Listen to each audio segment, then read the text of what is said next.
ভূমিকম্পে ইতিমধ্যে ৩ জন মৃত্যু হয়েছে।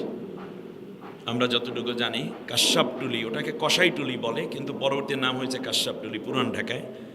ছাদ ধসে পড়ে ৩ জন ইন্তেকাল হয়েছে। আমরা দোয়া করছি আল্লাহ তাআলা তাদেরকে শহীদি মর্যাদা দিন, কারণ এরকম দুর্যোগে দুর্ভোগে বিল্ডিংয়ের নিচে চাপা পড়ে, আগুনে পুড়ে, পানিতে ডুবে, কিংবা মহামারীতে এবং জলোচ্ছ্বাসে, এরপরে যারা ক্যান্সার এ আক্রান্ত হয়, মারিদুল খাবিস হাদিসের চেয়ে ক্যান্সারে যারা আক্রান্ত হয়, পেটের পীড়ায় যারা আক্রান্ত হয়, পেটে প্রচণ্ড ব্যথা হয় অনেক দিন ধরে, এরপর মারা যায়, মন চায় পেটটা ফাইরা ফেলাই অথবা আত্মহত্যার উপক্রম হয়, কিন্তু এরপরে সে ধৈর্য ধারণ করে আল্লাহর উপরে। এইরকম পেটের পীড়ায় যারা মারা যাবে, এমনকি গর্ভবতী মা সন্তান প্রসব করার সময় যদি মারা যায়, কিংবা আগুনে পুড়ে যদি কেউ মারা যায়, এরপরে যেই বজ্রপাতে মানুষ মারা যায় না, আমাদের কনসেপ্ট হলো অনেকের এরকম, কেউ কেউ মনে যে এই লোকটা মনে অনেক বেশি অপরাধী ছিল এই জন্য ঠাডা পড়িয়ে মরছে। না, আল্লাহ নবী বলেছেন যারা বজ্রপাতে মারা যাবে আল্লাহ রব্বুল আলামিন তাদেরকে শাহাদাতের মর্যাদা দান করবেন। অতএব না জানার কারণে আমরা অনেক সময় ভুল ধারণা করে বসে থাকি। এরপরে মহামারী, বিশেষ করে কলেরা, তারপরে ডায়রিয়া, যেটা আমরা ওটা আগে বললাম, এরপরে এই যে করোনা গেল, এতে যারা ইমানদার মারা যাবে আল্লাহ তাআলা তাদের শহীদি মর্যাদা দান করেন। আর বিশেষ করে ইসলাম প্রতিষ্ঠার জন্য যারা বাতিলের কাফেরের মোকাবেলায় জীবন দেয় তাদেরকেও আল্লাহ তাআলা শাহাদাতের মর্যাদা দেন। সাহাবীগণ বলল, ইয়া রাসূলুল্লাহ, বদরের ওহুদের যুদ্ধে যারা শহীদ হলো আর যারা এইভাবে পেটের পীড়ায় মারা গেল, তারপর আগুনে পড়ে মারা গেল, সমান রোড অ্যাক্সিডেন্টে মারা গেল, এরা কি সমান মর্যাদা পাবে? আল্লাহ নবী বললেন, হ্যাঁ, যদি শুধুমাত্র ধর্মযুদ্ধের মধ্যেই শহীদের সীমানা নির্ধারণ করা হয় তাহলে কিয়ামতের দিন শহীদের সংখ্যা অনেক কম হবে। আমি চাই কিয়ামতের দিন শহীদের সারিটা এবং শহীদের তাঁবুটা অনেক বড় হোক। সেই জন্য আল্লাহ তাআলা আমাকে বুঝিয়ে দিয়েছেন, শিখিয়ে দিয়েছেন, আরও 10টা জায়গায়ও যদি কেউ মারা যায়, যেটা আমি বললাম এই 10টা কারণে, তাদেরকেও আল্লাহ শহীদের মর্যাদা দান করবে। আল্লাহ নবী সাল্লাল্লাহু আলাইহি ওয়াসাল্লাম বলেছেন, আমি জুমার নামাজের প্রস্তুতি নেই বুধবার থেকে। কোন বার থেকে? বুধবার। অর্থাৎ কোন জামাটা পরে আমি জুমার নামাজে পড়তে যাব, জুমার নামাজ পড়তে যাব, কোন মুসল্লাটা নিয়ে যাব, কোন টুপিটা পরিধান করব, এবং আমি বৃহস্পতিবার নখ কাটি, সেভ হই, চুল কাটা লাগলে চুল কাটি। এই যে অর্থাৎ সব প্রস্তুতি হচ্ছে জুমার নামাজের জন্য। অতএব আমাদেরও এরকম একটা প্রস্তুতি থাকা দরকার। তার কারণ নবীজি বলেছেন, আল জুমআতু হুজ্জুল মাসাকিন, জুমা হচ্ছে গরিব উম্মতের জন্য হজের সমান সওয়াব বহন করে। সুবহানাল্লাহ। আল জুমআতু হুজ্জুল মাসাকিন। তো হজের সওয়াব যেখানে, আপনি দেখুন একটি হজের প্রিপারেশন হচ্ছে প্রথমে পাসপোর্ট করতে হয়, তারপরে প্রি রেজিস্ট্রেশন করতে হয়, এরপর ফাইনাল রেজিস্ট্রেশন করতে হয়, ইহরামের কাপড় কিনতে হয়, তারপরে আত্মীয় স্বজনের কাছ থেকে দোয়া দরুদ নিয়ে, এই যে একটা মেন্টাল প্রিপারেশন, ফিজিক্যাল প্রিপারেশন, এরপরে ইকোনমিক্যাল প্রিপারেশন, তারপরে এনভায়রনমেন্টাল প্রিপারেশন, এই যে এই বিষয়গুলো থাকে, এরপরে আপনার জুডিশিয়ালি যে এইগুলো থাকে, মানে যে বিশেষ করে নীতি নৈতিকতার দিক থেকে মোরালিটি যেভাবে আছে, এইগুলোর প্রিপারেশন। আপনি দেখবেন একটা পাসপোর্ট করতে গেলেও তো এখন কিছুটা সহজ হয়েছে, একসময় তো অনেক ঝামেলা হতো। তো এই যে সব প্রিপারেশন, এটা সব হজের জন্য। এবং রাসূল সাল্লাল্লাহু আলাইহি ওয়াসাল্লাম বলেছেন, যারা হজের জন্য যে প্রিপারেশনটাই নিল ওটাও একটা ইবাদত। অতএব জুমার জন্য আপনি যেই জামাটা ধুইলেন, আয়রন করাইলেন, পাগড়িটা ধুইলেন, টুপিটা আয়রন করাইলেন, ধুইলেন, জায়নামাজটা ভাঁজ করলেন, রওনা করবেন বলে সব আতরটা তাসবিহটা রেডি করলেন, এটাও একটা ইবাদত। আমরা মনে করি নামাজ শুরু হয়েছে এইটা থেকে ইবাদত। না, আপনার যে প্রিপারেশন, যেটা পূর্ব থেকে আপনি যে প্রস্তুতি নিচ্ছেন, ওটাও ইবাদতেরই অংশ। যেমন নামাজ পড়া ইবাদত। এখন বলুন তো দেখি, এই নামাজ পড়তে এসি এই প্রিপারেশন হিসাবে আমরা ওয়াশরুম সারি, পায়খানা প্রস্রাব করি, তারপর অজু করি। এখন বলেন অজুটা কি ইবাদত না? পবিত্র হওয়া লাগলে আমরা যে পবিত্র, এটা কি ইবাদত না? কারণ ওই ইবাদত যদি অপূর্ণাঙ্গ থাকে তাহলে মূল ইবাদত ইবাদতই হয় না। তাড়াহুড়া করতে গিয়ে আপনি অজু করলেন না, কিংবা নর্মালভাবে অজু করলেন, এখান দিয়ে ধুইলেন না, এইভাবে করলেন, মোটামুটি করে চলে আসলেন, নামাজই হয় নাই। সুতরাং প্রিপারেশন হচ্ছে একটি কাজের অর্ধেক। এই জন্য আল্লাহ তাআলা কোরআনে বলছেন, ইয়া আইয়ুহাল্লাযীনা আমানুত্তাকুল্লাহ ওয়াল তানজুর নাফসুম মা কদ্দামাত লিগাদ ওয়াত্তাকুল্লাহ ইন্নাল্লাহা খাবীরুম বিমা তা'মালুন। হে ঈমানদারেরা, তোমরা আমি আল্লাহকে ভয় করো এবং আগামীকালকে তুমি যে কবরে আসতেছো এইটার জন্য কি প্রিপারেশন নিয়েছো সেই দিকে অবশ্যই খেয়াল করা দরকার। কবি বলছেন, লা তারহালান্না বিলা উদ্দাতিন ফাইন্নাত তারিকা মাখুফুম মাখুফ। সম্বল ছাড়া যাত্রা শুরু করো না, কারণ পথ বড় ভয়ঙ্কর, পথ বড় ভয়ঙ্কর। একটা প্রিপারেশন খেয়াল করেছেন? একটু খেয়াল করুন। এই যে শীতের সময়, এই শীতের মৌসুমে অতিথি পাখি বাংলাদেশে আসে না? বাংলাদেশে পাখিগুলো আসে অনেক দূর থেকে, বিশেষ করে বালি হাঁস, এরপরে লাল হাঁস, এরপর আর কি আছে বলেন তো দেখি, সরাইল। এই বিষয়গুলো বিশেষ করে বালি হাঁস যেগুলো, এগুলো আসে বাংলাদেশ থেকে ৩,৫০০ মাইল দূরে অবস্থিত একটি রাষ্ট্র, নাম সাইবেরিয়া। সুদূর সাইবেরিয়া থেকে উড়ে এই পাখিগুলো আমাদের দেশে আসে। আমাদের দেশে এসে আপনি দেখবেন বরিশালের এখানে বসে না, সে পরে কোথায়? সোনার চর, রূপার চর, চরমন্তাস, ডুবা চর, ভাষা চর, ওই সমস্ত এলাকায় পড়ে। ওখানে আবার আল্লাহ তাদের জন্য রিজিক রেখে দিয়েছেন। রিজিকটা কি? ওখানে ডুবা চরের মধ্যে তারা রাত্রে ভাসান ধরে থাকে, বেসে থাকে।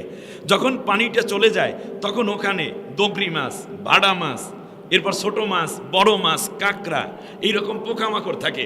এইগুলো তারা খেয়ে খেয়ে তাদের জীবিকা নির্বাহ করে, কারণ এখন সাইবেরিয়াতে বরফ পড়া শুরু হয়ে গেছে। তো এই পৃথিবীর বুকে একটা পাখি আছে, সবচেয়ে ছোট্ট পাখি। আপনারা হয়তোবা অনেকেই জানেন এই পাখিটার নাম। এটার নাম হচ্ছে হামিং বার্ড। পৃথিবীর সবচেয়ে ক্ষুদ্র পাখি। আমরা চড়ুইকে বলি, টুনটুনিকে বলি না, এর চেয়েও সবচেয়ে ছোট্ট পাখি হচ্ছে হামিং বার্ড। প্রায় 1100 অর্থাৎ 1100 প্রজাতির হামিং বার্ড আছে। যেমন কবুতরের মধ্যে অনেক জাত আছে না, ঘুঘুর মধ্যে অনেক জাত আছে, শালিকের মধ্যে, মুরগির মধ্যে অনেক প্রকার আছে, ঠিক তেমনি এই পৃথিবীতে হামিং বার্ডের মধ্যে প্রায় 1100 প্রজাতির হামিং বার্ড আছে। তার মধ্যে সবচেয়ে বেশি বড় যেই জাতের হয় সে হয় 1 ইঞ্চি লম্বা। এখন বলেন তো দেখি পাখিটি আর কত বড়? মাত্র 1 ইঞ্চি বড় হয়। হামিং বার্ড এমন একটি পাখি, যেই পাখিটা প্রত্যেক সেকেন্ডে, ভালো করে বুঝুন, প্রতি সেকেন্ডে তার ডানা নাড়াতে পারে 58 বার। প্রতি সেকেন্ডে, প্রতি মিনিটে না কিন্তু, প্রতি সেকেন্ডে কতবার? 58 বার। পৃথিবীর কোনো মানুষ কিংবা কোনো প্রাণী যদি এত ডানা নাড়াতো, তাহলে হাড্ডি থেকে ডানা খুলে বহুত দূরে পড়ে যেত। 58 বার প্রতি সেকেন্ডে। তার চেয়েও মজার ব্যাপার আছে, এই পৃথিবীতে একমাত্র পাখি, যে পাখি ডানা মেলে সামনের দিকেও যতটুকু যেতে পারে, পিছনের দিকেও ততটুকু যেতে পারে। পৃথিবীর অন্য কোনো পাখি মাথা থাকবে পূর্ব দিকে, আর সে যাবে কোন দিকে? পশ্চিম দিকে। ব্যাক হিয়ারওয়ালা ডানা কেবল আল্লাহ তাআলা একটা পাখিকে দিয়েছেন, ওই পাখিটার নাম হামিং বার্ড। বাস করেন আমেরিকার উত্তর প্রদেশে। যখন শীতের মৌসুম আসে তখন স্বাভাবিকভাবে সেখানে বরফ পড়ে। মেক্সিকো সাগর পাড়ি দিয়ে তারা চলে আসে আমেরিকার দক্ষিণ প্রদেশে, যেখানে বরফ পড়ে না। একসাথে মিলিয়ন মিলিয়ন পাখি উড়াল দেয়। তাদের দূরত্ব হলো, শুধু মেক্সিকো সাগরই হলো প্রায় 6000 কিলোমিটার লম্বা। এরপরে পথের দূরত্ব মিলে আমেরিকা থেকে, উত্তর আমেরিকা থেকে দক্ষিণ আমেরিকায় শীতের মৌসুমে তারা চলে আসে। এসে এখানে তারা 6 মাস থাকে, আর বাকি 6 মাস আবার এখানে প্রচণ্ড গরম পড়ে বিধায় ওই উত্তর প্রদেশে চলে যায়, কারণ তারা নাতিশীতোষ্ণ ছাড়া বসবাস করতে পারে না। যখন ওখানে ঠান্ডা বেশি পড়ে, এই গরম অঞ্চল হওয়ার কারণে তারা এই অঞ্চলে বাস করে। তারা থাকে পাহাড়ের মধ্যে। মজার ব্যাপার হচ্ছে, পাহাড়ে তারা বাসা বাঁধুক কিংবা গাছের মধ্যে, এখানে এমন একটা কোড নাম্বার তারা সেভ করে নেয়, যার যার বাসা ওই 6 মাস পরে তার বাসার মধ্যেই তারা ঢোকে, একজনে আরেকজনের বাসা দখল করে না। সুবহানাল্লাহ, কালকে কইেন কি বলে। আবার যখন এখানে ড্রাই সিজন চলে আসে, সামার ভ্যাকেশন যখন আসে, সামারের যখন একটা বড় রকমের ছুটি দিয়ে দেয় অঞ্চলে, তখন তারা উড়াল দিয়ে চলে যায়। এই প্রায় দীর্ঘ পথ আবার তারা পাড়ি দিয়ে চলে যায় উত্তর প্রদেশে। দুইও প্রদেশেই তাদের বাচ্চা এবং ডিম তারা এভাবে দিয়ে দিয়ে তাদের বংশ বিস্তার করছে। মজার ব্যাপার হলো, যখন উত্তর প্রদেশে তারা থাকে তখন তারা খাবার দাবার এমনভাবে খায় যাতে করে শরীরের 4 ভাগের 3 ভাগ পরিমাণ চর্বি দিয়ে ভরে যায়। আবার দক্ষিণ প্রদেশে যখন যায় তখনও ঠিক ওইভাবেই তারা খাবার দাবার করে। যদি তারা পুরাপুরি চর্বি দিয়ে ভরে তাদের দেহ, তাহলে সমস্যা হলো তারা মারা যাবে, কারণ এত চর্বি তো শরীর নিলে তো মারাই যাবে। তাহলে 4 ভাগের 3 ভাগ পরিমাণ ভরে রাখে, আর 1 ভাগ খালি রাখে শ্বাস প্রশ্বাস এবং স্বাভাবিকতার জন্য। আবার তারা যখন উড়াল দেয় তখন ঠিক গন্তব্যে পৌঁছার আগ পর্যন্ত তারা কোথাও রেস্টের জন্য দাঁড়ায় না, বসে না, এক উড়ালে চলে যায় প্রায় 7000 কিলোমিটার রাস্তা। সুবহানাল্লাহ বলে। এখন এই জায়গাটা কি? সেটা হচ্ছে এই যে যদি তারা এই মাঝখানে কোনো রেস্ট করে তাহলে স্বাভাবিকভাবে তারা আর গন্তব্যে পৌঁছতে পারে না, তাদের জন্য কষ্ট হয়ে যাবে। এই জন্য খাবার যতটুকু খায় প্রথম উড়ালে হয়তোবা 1000 কিলোমিটার যেতে যেতে খাবার ফুরাইয়া যায়, আর বাকি সময় ওই যে শরীরের মধ্যে চর্বি জমা করে রেখেছে উঠতে থাকে, আর চর্বিগুলো আস্তে আস্তে ঘাম আকারে বেরোতে থাকে। গন্তব্যেও পৌঁছা শেষ, তাদের চর্বিও শেষ। প্রিয় বন্ধুগণ, সম্মানিত মুসল্লি ভাইয়েরা, বলুন তো দেখি, 1 ইঞ্চি একটা পাখি, তার মাথাটা কত বড়? টিকটিকির ডিমের চেয়ে বড় হবে? হবে না। তো একটা টিকটিকির ডিমের মতো মাথার ভিতরে আল্লাহ রব্বুল আলামিন 7.5 থেকে 8000 কিলোমিটার রাস্তার নির্ভুল ম্যাপ আল্লাহ তাআলা এঁকে রেখেছেন। এই পাখির ছোট্ট মাথার ভিতরে রয়েছে এমন অবস্থা যে তোমার গন্তব্য কোন জায়গায় তুমি সেইটা চিনে ফেলো। তার মাথার ভিতর কে এই বুদ্ধি দিল? কে এই বুদ্ধি দিলেন যে তুমি পুরাপুরি খাইও না, তাহলে স্ট্রোক করে মারা যাবা। আবার গন্তব্যে তুমি উড়াল দিবে। আমরা যখন বিমানে চড়ি তখন আপনারা দেখেন রাডার থাকে, এরপরে ভূ উপগ্রহ থাকে, তারপরে এন্টিনার কানেকশন থাকে। এটা ম্যানেজমেন্টের জন্য বিমান কর্তৃপক্ষ কোটি কোটি টাকা প্রতি বছর ব্যয় করতেছে। এরপরেও মাঝে মাঝে বিমান লক্ষ্যচ্যুত হয়, বিমানে বিমানে সংঘর্ষ হয়, বিমান থেকে বিমান রাডার থেকে লাইনচ্যুত হয়ে পড়ে, বিমানের গায়ে আগুন লাগে। অথচ একসাথে 10-12 কোটি পাখি একসাথে উড়াল দেয়।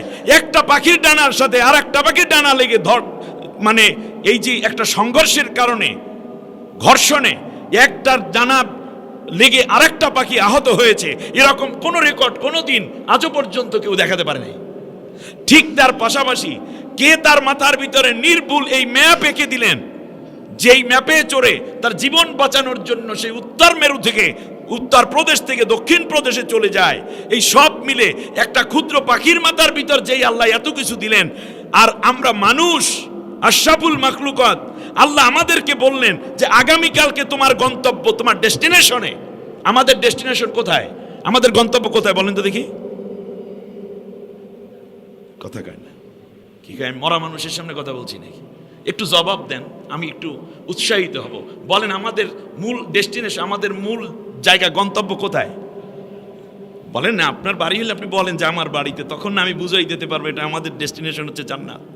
আসলে আমাদেরকে আল্লাহ বানাইছেন জান্নাতে, যাইতেও হবে জান্নাতে ইনশাআল্লাহ। বলি আমরা যে জান্নাতে যাবো এটা বুঝলেন কেমনে?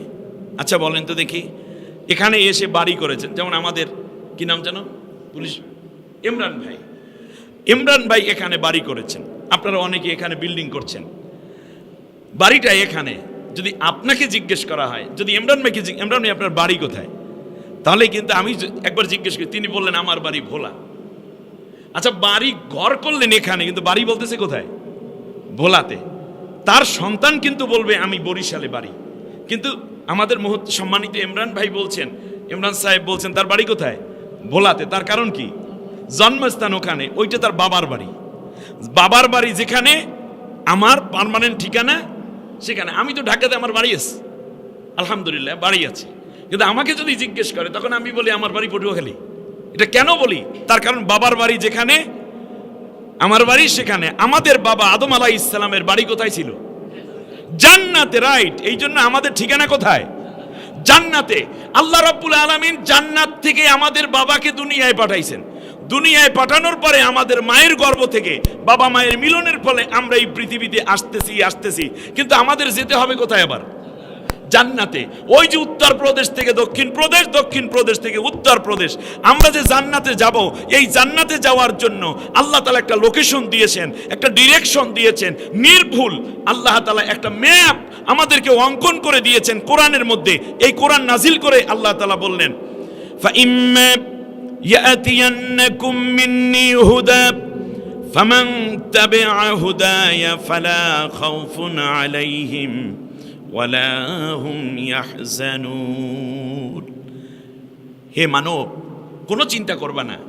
তোমার বাবাই জান্নাতে ছিল, তোমার বাবা এবং তোমার আদি মাতা, এই দুইজনকে আমি যেমন আবার জান্নাতে নিয়ে আসছি, তোমাদের তার সন্তানদেরকে আমি জান্নাতে নিয়ে আসব।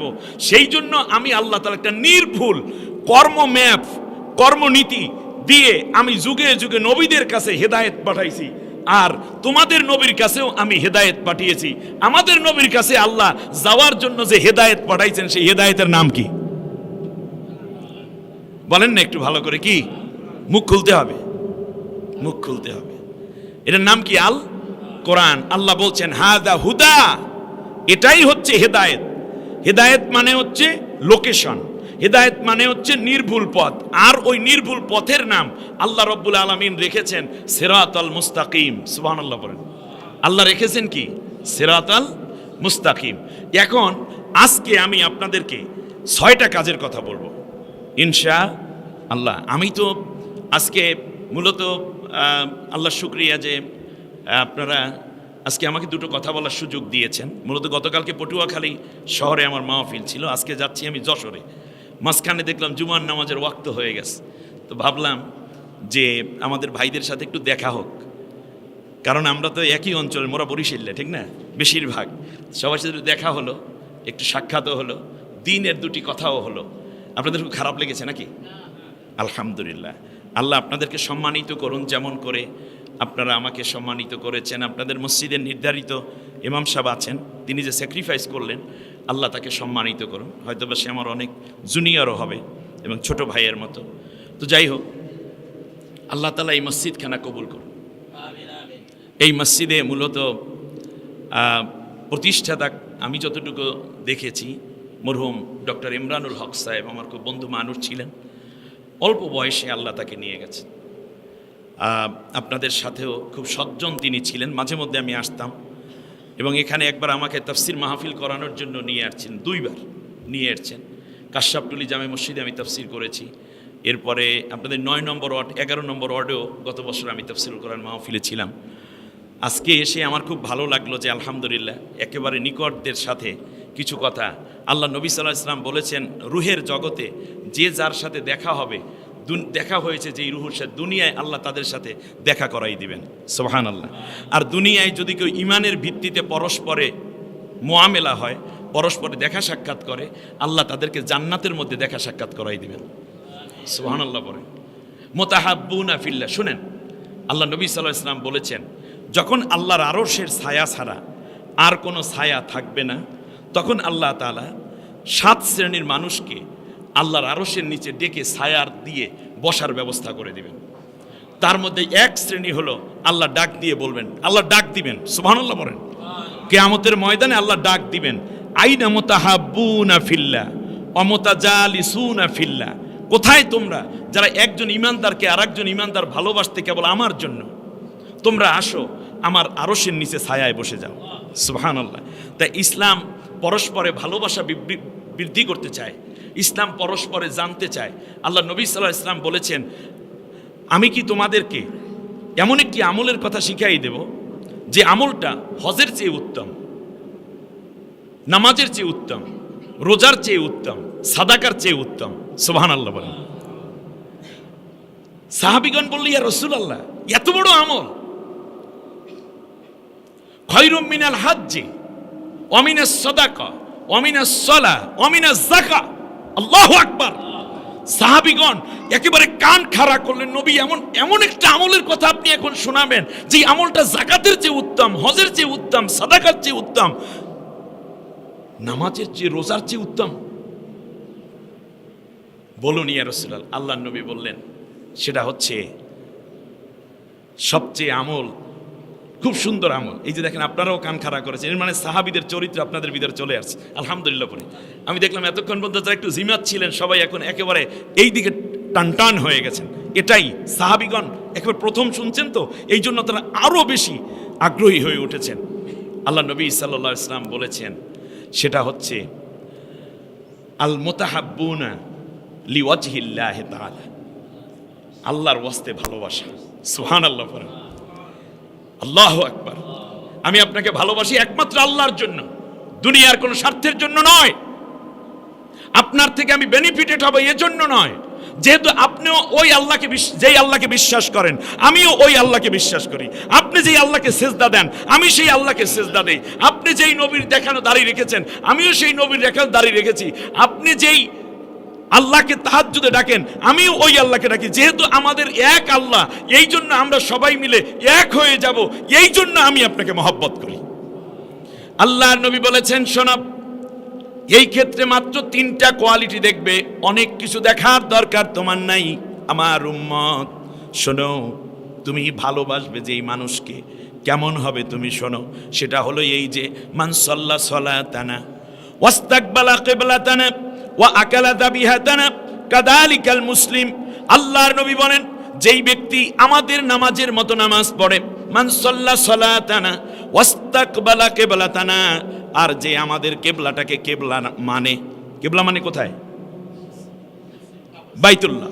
বাইতুল্লাহ। আবার যারা মানে বাইতুল্লাহর পশ্চিম দিকে তারা কিন্তু নামাজ পড়ে কোন দিকে ফিরে? পূর্ব দিকে। যারা উত্তরে তারা দক্ষিণে, যারা দক্ষিণে তারা উত্তরে। এই তো মানে আমরা পূর্ব দিকে, এই জন্য আমরা পশ্চিমে কেবলা বানিয়েছি। মূলত কেবলা হলো বাইতুল্লাহ। ওয়াস্তাকবালা কিবলাতানা, আর যে আমাদের কেবলাটাকে কেবলা মানে, ও আকালা যাবিহাতানা, আর আমরা যে এই প্রাণী জবা দিই, হালাল প্রাণী। হালাল প্রাণী কি কি বলেন তো? 3টা নাম বলেন তো। এই ছোট্টরা তোমরা বলো 3টা প্রাণী হালাল খাওয়া, কে বলবা দেখি তো? 1 নম্বরে বলো গরু, দ্বিতীয় কি ছাগল, তৃতীয় কি, এবার চতুর্থ বলেন বোনাস কি? ভেড়া। এরপরে পঞ্চম আরো ওভার বোনাস, সেটা কি? হরিণ। ইয়েস, হরিণ হালাল। আরো আছে জান না, একটু মরুভূমির দিকে যান, সেখানে 2টা প্রাণী খুব অ্যাভেলেবল, উট এবং দুম্বা। রাইট, এই যে আমরা পাই। এরপর মুরগি, হাঁস, কবুতর, এগুলো এই হালাল প্রাণী। আমরা যদি জবেও দেই আর এক ভাই যদি খায়, তাহলে ওই ব্যক্তি মুসলমান আর ওই ব্যক্তি তোমার ভাই। সুবহানাল্লাহ বলেন। তাহলে ইসলাম কত ব্রড, কত বিশালতা ইসলামের। আমরা সংকীর্ণতায় ভুগতেছি। আমরা সংকীর্ণতায় ভোগার কয়েকটা রাস্তা তৈরি হয়েছে, দুঃখজনক। এটা আমাকে বলতে হচ্ছে, তার কারণ আমাদের হৃদয়গুলো কেমন যেন আলাদা আলাদা হয়ে যাচ্ছে। এই হৃদয় এক হওয়ার জন্য ওলামায়ে কেরাম কথা বলেন, ইসলাম কাজ করে, নবী কাজ করেছেন, কিন্তু আমরা ভাগ করার জন্য অনেক চেষ্টা করি। যেমন প্রথম ভাগটা হলো আলিয়া কওমিয়া। আস্তাগফিরুল্লাহ, এটা করা যাবে না। নবী বলেছেন এই 3টা কাজ করা মানি তোমরা সবাই মুসলমান। সুবহানাল্লাহ বলেন। দ্বিতীয় হচ্ছে কি? পীর মাশায়েখ। পীর মাশায়েখদের মধ্যে কে সরসিনার মুরিদ, কে সরমনার মুরিদ, কে তবলিগ করে, কে কি কয় এই অন্যটা করে। এরপরে আরো ভাগ হইছে, এইগুলা দিয়ে ভাগ করা যাবে না। কে জোরে জিকির করে, কে আস্তে জিকির করে, কার পাঁচ কল্লি টুপি, কার গোল টুপি, কার জামা ভাড়া, কারটা লম্বা। এগুলো দিয়ে ভাগ করবেন না। এগুলো দিয়ে ভাগ করার কোনো বিষয় নয়। এটা ইসলামের সৌন্দর্য। কেউ আস্তে জিকির করছে, কেউ জোরে জিকির করছে, জিকির করতেছে কার? অতএব আল্লাহর জিকির যেহেতু করে, এই জন্য আমরা সবাই এক। জোরে করুক, আস্তে করুক। আমার কথা বুঝে আসতেছে? বাস শেষ। তাহলে এই জন্য এই ভাগ যদি সৃষ্টি হয়, তাহলে আপনার জিকির বন্ধ করে দেন। যেই জিকির আপনাকে এক মুসলমান থেকে আর এক মুসলমানকে ভালোবাসতে বাধা দেয়, সেই জিকির জিকির না, এটা আপনার মনে করেন বদ আমলের একটা উৎস হয়ে আছে। যেই জিকির ঐক্য করে, সেইটা আল্লাহর জিকির। নবীজি সাল্লাল্লাহু আলাইহি ওয়াসাল্লাম এতগুলো কথা বলেন নাই, মাত্র 3টা ডেজিগনেশন বলেছেন। মান সাল্লা সালাতানা, আমরা এখানে নামাজ পড়তে আসছি না? বলেন, এই নামাজ পড়তে আসছে সবাই কি বিএনপি করে? সবাই জামাত ইসলামী করে? সবাই চরমনাই করে? সবাই হেফাজত করে? না, বরং এই যে নামাজ পড়তে আমরা আসছি, এই কারণে আমরা সবাই ভাই। জোরে বলেন কি? আমরা সবাই ভাই, আমরা সবাই মুসলিম। অতএব কে কোন দল করে সেখানে ওই দল করে বা নামাজও পড়ে, এই কথা বলবেন না। তাহলে হাদিসের বিপরীতে চলে গেলেন। আল্লাহ নবী বলেছেন যে নামাজ পড়তে আসে সেই মুসলমান, সেই কি মুসলমান। আর দ্বিতীয়টা কি? যে আমাদের কেবলাটাকে কেবলা মানে ও আকালা জাবিয়াতান, আর আপনি গরু জবা দিলেন, মুরগি খাসি জবা দিলেন, ওই ভাই যদি আপনি দাওয়াত দেন বা গোশত হাদিয়ে দেন, সেটা যদি খায়, তাহলে মনে করেন এই ব্যক্তি মুসলমান, ওই আমার ভাই। ইন্নামাল মুসলিমুনা ইখওয়াতুন, সব মুসলমানরা ভাই ভাই, the believers are not a single brotherhood. আমি 6টার কথা বলতে চাচ্ছিলাম, একেবারে সংক্ষেপে বলি। ইন্নাল্লাহা ইয়া'মুরু বিল আদলি ওয়াল ইহসান ওয়া ইতাই যিল কুরবা ওয়া ইয়ানহা আনিল ফাহশাই ওয়াল মুনকারি ওয়াল বাগি ইয়াইজুকুম লাআল্লাকুম তাযাক্কারুন। সম্মানিত ভাইরা, খুব শর্ট সিলেবাস। আল্লাহ রাব্বুল আলামিন সূরা নহলের মধ্যে 90 নম্বর আয়াত, সূরার নাম কি বলছি? নহল শব্দের অর্থ কি পারেন দেখি তো? মৌমাছি। কে বলছে দেখি তো? আগামী জুমা থেকে খুতবার মধ্যে প্রশ্ন থাকবে, যারা মুসল্লিরা উত্তর দিতে পারবে, ইমাম সাহেব তাদের গিফট করবে, কমিটির লোকেরা ওই গিফটের আয়োজন করবেন। এই ছোট্ট বাচ্চাদেরকে পড়া দিয়ে দিবেন, দিয়ে দিলে ওরা আসতে থাকবে। আজকের আলোচনায় বলো দেখি কোন সূরাতে কথা হয়েছে, ওই সূরা অর্থ কি? এইরকম প্রশ্ন যখন করে তখন আপনাদের বাচ্চারা, নাতিরা আপনাদের হাত ধরে আসা শুরু করবে। তারপর আস্তে আস্তে করে ওরা মসজিদমুখী হবে। আপনি আমি একদিন চলে যাব, ওরা এই মসজিদে সেজদায় দিয়ে আমার আপনার জন্য দোয়া করবে। জি, 15তে শেষ। আচ্ছা, ঠিক আছে। নহল শব্দের অর্থ হলো মধুমক্ষিকা। এই যে শীতের দিন আসছে, মধু খাবেন। বয়স্ক যারা, তারা, ছোট যারা, মধুর সাথে ঘি মিক্স করে খেলে ব্রেন শক্তি বেড়ে যায়, নিউরনগুলো খুব মজবুত হয়। এটা সায়েন্টিফিক কথা। মধু এমন এক জিনিস, মধু হলো বিভিন্ন ফুল থেকে এনে পোকায় প্রথমে খায়, তারপরে এটার মধ্যে আল্লাহ বরকত দেন। প্রত্যেক মধুমক্ষিকা আল্লাহর জিকির এবং নবীর দুরূদ যত বেশি পড়ে, তার পেটে আল্লাহ তত মধু দেন। মধু কিন্তু ফুলের রস না, ওর পেটে যাওয়ার পরে এটাকে আল্লাহ রিফাইন করে মধুতে পরিণত করে। আল্লাহ তাআলা বলছে, ইয়াখরুজু মিন বুতুনিহা শারাবুম মুখতালিফুন আলওয়ানু ফিহি শিফাউল লিন্নাস। এই মধুমক্ষিকার পেট থেকে আমি আল্লাহ তাআলা হাজার রং বেরঙের পানীয় বের করে দেই, যেটা হচ্ছে মানুষের রোগ মুক্তির মহৌষধ। রোগ মুক্তির কি মহা ঔষধ। সুবহানাল্লাহ পড়েন। প্রিয় বন্ধুগণ, বিজ্ঞানীরা গবেষণা করে দেখেছে, মধুপোক, পৃথিবীতে কাউকে যদি 10টা মধুপোকে কামড় দেয়, মধুপোকের কামড় আর ভিমরুলের কামড় এক না। মধুপোক যে হুল ফোটায়, এই ফুলের পরে ভিতরে অ্যান্টিবডি তৈরি হয়, ফলে অ্যান্টিটক্সিন যেটা তৈরি হয়, এটার দ্বারা ক্যান্সার রোধ করে এবং সাপের বিষ ধ্বংস করতে পারে। এই রকম অ্যান্টিটক্সিন তার শরীরের ভিতরে আল্লাহ তাআলা দিয়ে রাখেন। বর্তমানে যাদের প্যারালাইসিস হয়, তাদের জন্য সর্বাধুনিক চিকিৎসা হচ্ছে মধু পোকার হুল ফোটানো। তার কারণ মধু পোকার এই হুল ফুটাইয়া দিলে তাদের শরীরগুলো প্যারালাইসিসের যত জার্ম আছে, জীবাণু আছে, মানে বিষ প্রক্রিয়া আছে, এইটা দূর করে দিয়ে তার আবার পুনরায় মগজ ব্রেইন থেকে তাদের কানেকশন শুরু হয়ে যায়। সবচেয়ে উন্নত চিকিৎসা এখন এটা। যাই হোক, আমি আপনাদের খেদমতে বলবো, এই ইয়াতে বিশেষ করে এই সিজনে, শীতে ছোট বাচ্চা এবং বৃদ্ধ মা বাবা যাদের ঘরে আছে, তাদের প্রতিদিন 3টা জিনিস খাওয়াবেন: মধু, খেজুর, কালোজিরা। 3টার কথা কোরআনে আসছে। নবী বলেছেন কালোজিরা হচ্ছে এমন এক ঔষধ, মৃত্যু ব্যতীত সব রোগের ঔষধ। সুবহানাল্লাহ। যে আয়াতটা আমি তেলাওয়াত করলাম, এইটার উপরে 1 মিনিট কথা বলে শেষ করি। ইন্নাল্লাহা ইয়া'মুরু বিল আদলি। আল্লাহ তাআলা বলছেন, আমি আল্লাহ তোমাদেরকে নির্দেশ দিচ্ছি। নির্দেশ দিচ্ছেন কে? আল্লাহর নির্দেশ মানতে সবাই রাজি আছেন? বিল আদলে, ন্যায় বিচার করবে। কি বিচার বলেন? ন্যায় বিচার। মনে থাকবে, নিজের দল, নিজের ধর্মের লোক, নিজের এলাকাবাসী, নিজের কর্মী, কিংবা সেটা হোক না নিজের বংশের লোক, নিজের ঘরের লোক, কিন্তু ওই কারণে ন্যায় বিচার যেন বাদ না যায়। অন্যায় যে করেছে তাকে অন্যায় শাস্তি দিবেন, যে অন্যায় করেনি তার বিরুদ্ধে কোনো অ্যাকশনে যাবেন না, তাকে মুক্ত করে দিবেন। জীবনের সব ক্ষেত্রে এই কাজটুকু করতে পারবো আমরা বিল আদলে। এটা কি ঘর শুধু না, রাষ্ট্রে পর্যন্ত সব জায়গায় হবে ন্যায় বিচার। Justice, we want justice. আমাদের দেশের ছোট্ট ছেলেরা স্লোগান দিয়েছিল, সেই স্লোগান দেওয়া স্কুল কলেজের ছাত্রছাত্রীদের উপরও নির্যাতন করা, একটা স্বৈর শাসক আমরা দেখেছিলাম, ঠিক না? প্রিয় বন্ধুগণ, 1 নম্বর কথা, ইন্নাল্লাহ ইয়া'মুরু বিল আদলে, ন্যায় বিচার, ওয়াল ইহসান, এবং মানুষের প্রতি দয়া। সুবহানাল্লাহ, মানুষের প্রতি দয়া, প্রাণীর প্রতি দয়া, সৃষ্টিজীবের প্রতি দয়া, ইহসান করো। সুবহানাল্লাহ, মা বাবার প্রতি ইহসান করো। একটা অসুস্থ প্রাণী হলেও তার প্রতিও তোমরা ইহসান করো। আল্লাহ নবী বলেছেন, বনি ইসরায়েলের এক মহিলাকে একজন বেশ্যা, আপনারা হয়তো নামটা আমি নিলাম মসজিদে, কারণ এইটাই ইসে আসছে, যিনি ছিলেন একজন জেনাকারিনী, তার পেশাই ছিল এটা। সে যখন রাস্তা দিয়ে ইমানের রোড দিয়ে যাচ্ছিল মরুভূমির মধ্যে দিয়ে, তখন দেখলো যে একটা কূপ, ওইটার মধ্যে থেকে সে তার ওড়না পেঁচাইয়া পানি উঠাইছে জোতা ভরে। তারপরে পানি উঠানোর পর নিজে পান করে দেখে পাশে একটা কুকুর জিব্বা বের করে আছে, মারা যাচ্ছে। ওই কুকুরটাকেও সে উঠাইয়ে কষ্ট করে পানি পান করাইছে। আল্লাহ রব্বুল আলামিন আজরাইলকে বলেন, ওর মহিলার জানটা কবজ করে নিয়ে আসো। আজরাইল জিজ্ঞেস করলি, ইয়া রাসূলুল্লাহ, ইয়া রব্বুল আলামিন, এই মহিলার তো এখনো হায়াত আছে।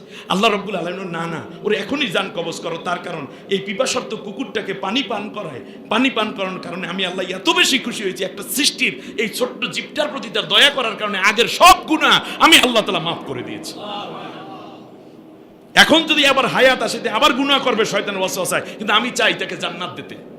সুবহানাল্লাহি বিহামদি, ইরহামু মান ফিল আরদি ইয়ারহামুকুম মান ফিস সামায়। দুনিয়াবাসীর প্রতি দয়া করো, আসমানবাসী তোমাদের প্রতি দয়া হবে। আমরা দিন দিন হার্টেড হয়ে যাচ্ছি, হৃদয়গুলো খুব কঠোর হয়ে যাচ্ছে। আমাদের ভালোবাসা যেন একেবারে মাটির নিচে আমরা কবর দিয়ে দিচ্ছি। না, মানুষকে ভালোবাসতে শিখুন, পরিবেশকে ভালোবাসতে শিখুন, সম্মান করতে শিখুন, দেখবেন আপনার সম্মান আল্লাহ বাড়িয়ে দেবেন। ওয়া ইতাইজিল কুরবা, এবং নিকট আত্মীয় যারা আছে তাদের হক দিয়ে দাও। নিজের বোন কোথায় আছে, খালা কোথায়, ফুফি কোথায়, চাচা কোথায়, মামা কোথায়, তাদের একটু খবরাখবর নিবেন। এই শীতে দেখবেন আপনার মামা একজন গরিব, চাচা একজন গরিব, ফুফাতো বোন একটু গরিব, একটু শীতের পোশাক পাঠিয়ে দেন। এই 2টা 500-1000 টাকা পাঠিয়ে দেন। এই কি খাও না না খাও, মাছ টাছ ভালো খাই, শীতের দিনে একটু ভালো শাকসবজি খাই, যতটুকু পারেন। আর নিষেধ করেন। তাহলে কয়টা কাজ করতে আল্লাহ বলছেন বলেন তো দেখি? 1 নম্বরে বিল আদলে, ন্যায় বিচার, ইহসান মানে কি? দয়া। ওয়া ইতাইজিল কুরবা, নিকট আত্মীয়দের হক দিয়ে দেয়। আর 3টা কাজ নিষেধ করেছেন। ওয়ায়ানহানিল ফাহশা, 1 নম্বর হচ্ছে গর্হিত কাজ, মনুষ্যত্বের ধ্বংস করে, সামাজিক বিশৃঙ্খলা সৃষ্টি করে এবং মানুষের অধিকার হনন করে। এই কাজ তোমরা কোনোদিন করবা না। গুনাহের কাজ, প্রকাশ্য কিংবা গোপন কোনো গুনার কাজে তোমরা লিপ্ত হবে না। ওয়াল মুনকার, আমি আল্লাহ যা নিষেধ করেছি সেই কাজগুলো করবা না।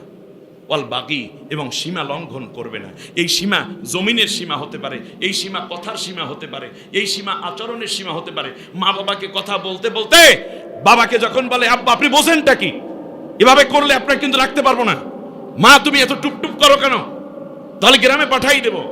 অথবা সন্তানকে একটা কথা বললেন এমন ভাবে যেটা সন্তানের সাথে যায় না, বসের সাথে কথা বললেন এমন ভাবে যেটা বসের সাথে যায় না, মুসল্লির সাথে ইমাম এমন ভাবে কথা বলে যেটা মুসল্লির সাথে যায় না, আবার ইমামের সাথে মুসল্লি এমন কথা বলে যেটা ইমামের সাথে যায় না। এই কথার একটা সীমা আছে, চরিত্রের সীমা আছে। আল্লাহ তাআলা বললেন যে তোমরা কোনোদিন সীমা লঙ্ঘন করবে না। ওয়ায়ানহানিল ফাহশাই ওয়াল মুনকারি ওয়াল বাগি, 1 নম্বরে হচ্ছে গুনার কাজ করা যাবে না, আল্লাহর নিষিদ্ধ কাজ করা যাবে না, এবং সীমা লঙ্ঘন করা যাবে না। এইবার আমি পড়া জিজ্ঞেস করি, বলেন তো দেখি, করতে হবে 3 কাজ। কি কি বলেন তো দেখি? ন্যায় বিচার, এরপর কে বলবেন? দয়া, রাইট। এরপর কি? আত্মীয় স্বজনে হক আদায় করা যাবে না। 3 কাজ কি কি বলেন তো দেখি? গুনার কাজ, ফাহশা, অল মুনকার মানে কি আল্লাহ যেটা নিষেধ করেছে, অল বাগি, এবং সীমা লঙ্ঘন। বোর সাথে কথা বলতে বলতে ঝগড়ার সময় লাল কার্ড 3টেই দেখাই ফেলান একসাথে, পরে কয় হুজুর তালাক তো 3টে দিছি, এখন কি যায় জয়সি কয়নি, হুজুরি করবে কি? অতএব সীমার মধ্যে থাকবেন। কিসের মধ্যে বলেন? বেশি খাওয়ারও সীমা আছে, বলারও সীমা আছে। আল্লাহ রাব্বুল আলামিন আমাদেরকে তার সীমার মধ্যে থেকে চলার তৌফিক দিন। আল্লাহ তাআলা 3টি কাজ। এই ওয়াজটা পাবেন কোথায়? সূরার নাম কি? কোরআনের 17 নম্বর সূরা, আয়াত নম্বর কত? 90। মনে থাকবে? আজকে বাড়িতে গিয়ে তাফসির আছে অনেকের, অনুবাদ দেখবেন, তাফসির দেখবেন। আল্লাহ রাব্বুল আলামিন আমাদের সবাইকে আজকের এই সলাতুল জুমার বরকতে গুনাহগুলো মাফ করে দেন। নবীজি বলেছেন, যখন তুমি 1 জুমা শেষ করবে আল্লাহর কাছে ওই জুমাই দোয়া করবে, আল্লাহ আগামী জুমায় যেন আমি আবার এর চেয়েও ভালো প্রস্তুতি নিয়ে আসতে পারি। আমরাও আজকে নিয়ত করবো, আল্লাহ আগামী জুমা যেন এই জুমার চেয়েও বেশি ভালো করে তোমাকে ইবাদতের জন্য আমরা যেন আরও বেশি প্রস্তুতি নিয়ে আসতে পারি। আর আমরা এত দেরিতে আসবো না, জুমার নামাজে আসবো ফার্স্ট বারে, যে প্রথমে আসবে একটা উটস কোরবান করার সওয়াব, এরপরে যে আসবে একটা গরু কোরবান করার সওয়াব, এরপর যে আসবে তারা তৃতীয় সারিতে একটা ছাগল কোরবান, এমনি করতে একটা ডিম পর্যন্ত সওয়াব লেখে। ইমাম সাহেব যখন খুতবা দেয় তখন আর কিছু লেখে না। আচ্ছা বলেন, একটা উটের দাম বর্তমানে 5 লাখ টাকা, আপনি 5 লাখ টাকা সদকা দিলে যে সওয়াব পাইতেন, এই আধা ঘন্টা আগে আইলে সেই সওয়াবটা হইয়া যাইতো। এত বড় নেকি কিয়ামতের ময়দানে আপনি বঞ্চিত হয়ে যাচ্ছেন দুনিয়ায় আধা ঘন্টার জন্য। অতএব আমরা এত দেরিতে আসবো না, আগে ভাগে চলে আসবো ইনশাআল্লাহ। সুবহানাক আল্লাহুম্মা বিহামদিক আশহাদু আল্লা ইলাহা ইল্লা আনতা আস্তাগফিরুকা ওয়া আতুবু ইলাইক। ওয়াসসালামু আলাইকুম ওয়া রাহমাতুল্লাহি ওয়া বারাকাতুহু।